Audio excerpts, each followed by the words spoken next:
To keep it simple, I will add a very basic Python file only in my project. So in terminal, first go to your project directory, I'm already in, and open this project into Visual Studio Code, which is an IDE from Microsoft. To open it in VSC, just type code space dot. Or you can even directly import it from Visual Studio Code.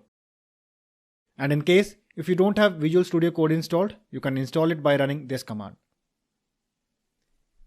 Okay, the project is imported. Now to make a change in this project, let's create a simple Python file. Let's say hello.py.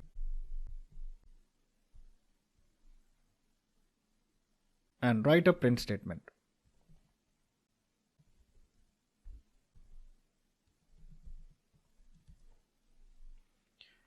Save it. Now if I go back to terminal and run git status here, git status is showing us that there is one untracked file hello.py we just created, and is also showing us a hint to use command git add to track it. Guys, git status command displays the state of the working directory and the staging area.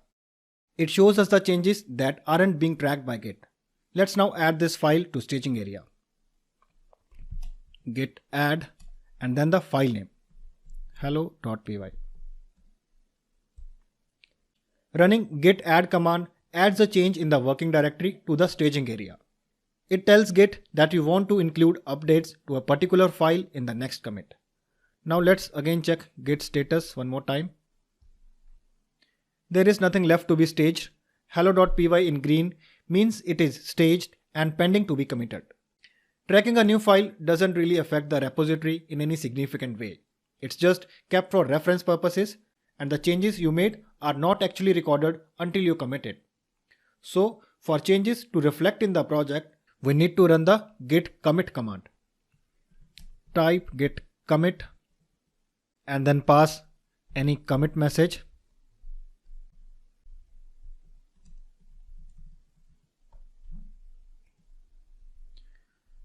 This message will help you identify the change. Okay, Git has thrown us an error and is asking to set some global username and emails. I will do it quickly. First, set the global email.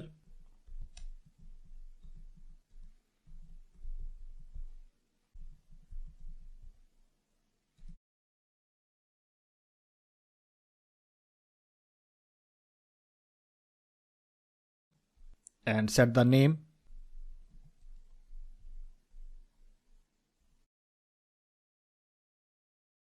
Globals being set, let's commit the changes again. Done. With this, all the staging files have been committed to my local Git repository. Do git status one more time. There is nothing to commit. Guys, one important thing to understand here is that the changes we have made till now are done locally in this system and they won't be reflected in the server as of now. So if I go back to GitLab, refresh,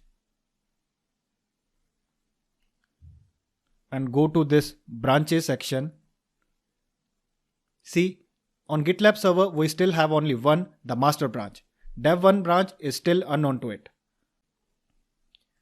Now as part of CI/CD principles, after some certain set of code is created, or at least once a day, you upload those changes onto the remote repository, that is the GitLab server, and afterwards integrate them into the master branch, right? And yes, before uploading the code changes, you can definitely test your code locally so as to reduce the chances of defective merge into the master code. But for this example, I will simply push the code to GitLab server and will run it directly there. To push it to remote, run git push command. Let me first clear this. Now run git push. Okay, this was expected as the branch we are pushing, dev1, is just a local branch and GitLab has no entry of it in the repository on server. That's why the push failed. So we have to set upstream for that. Simply copy this and paste.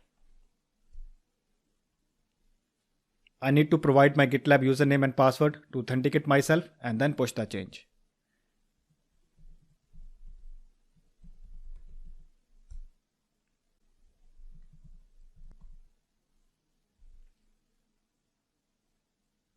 It's done. Now if I check git status again,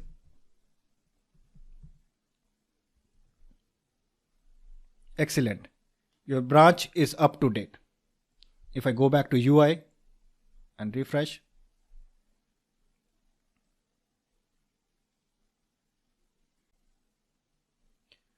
here we go. Now our project has 2 branches in server as well. Since we haven't touched the master branch, so in here we have only readme file, and if I switch to dev1 branch,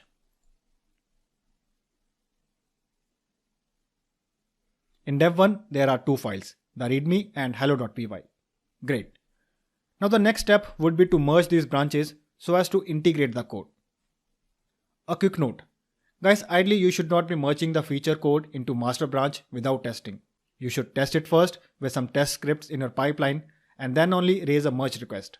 But since in here we are at very basic level of CI/CD pipeline, so skipping it for the time being. But as you progress in the course, the testing part is also covered. To create a merge request, as you can see from here, after push, a new option came here, create merge request. Click on it. We got this merge details form. That is one way of creating merge request, or the other way you can also create a merge request is from this merge request.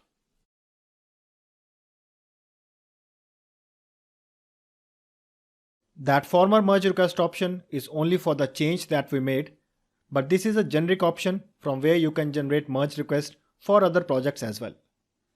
So from here, choose the source branch you want to merge, dev1, and then the target branch in which you want to merge, that is master only.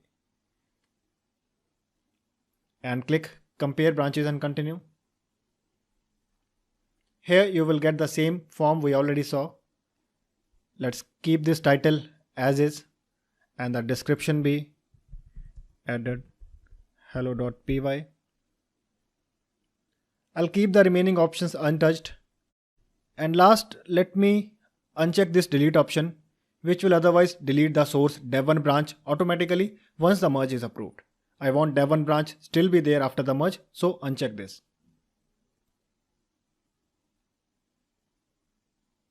Merge request is created. Since I am logged in as a maintainer of this project, so I have the authority to merge. Merge this change. The changes were merged to master. Let's go back to project details.